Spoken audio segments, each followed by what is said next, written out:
धूपगुडी इच्छेदाना welfare फाउन्डेसनले महालयको उपलक्ष्यमा आफ्नो 8औं स्थापना दिवस मनाएका छन्। इच्छेदाना धूपगुडीको एक प्रतिष्ठित संस्था हो जसले हरेक क्षेत्रमा समाज सेवाहरू गर्ने गर्दछन्। 8औं स्थापना दिवसको उपलक्ष्यमा धूपगुडीमा स्थित कालाचार गर्दिस हलमा एक भव्य कार्यक्रमको आयोजना गरिएको थियो जसमा मुख्य अतिथिको रूपमा वरिष्ठ समाजसेवी श्री दुगेश राई उपस्थित भएका थिए।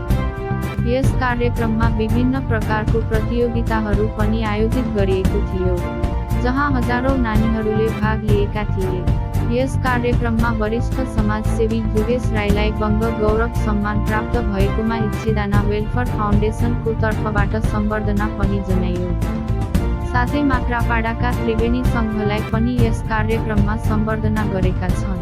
यस कार्यक्रममा कोही नानीहरू महाकाली बनेर नृत्य प्रस्तुत गरे भने कोही नानीहरू भगवान शिव बनेर नृत्य प्रस्तुत गरे। साथै यस कार्यक्रममा विभिन्न जातीय नृत्यहरू पनि प्रस्तुत भयो।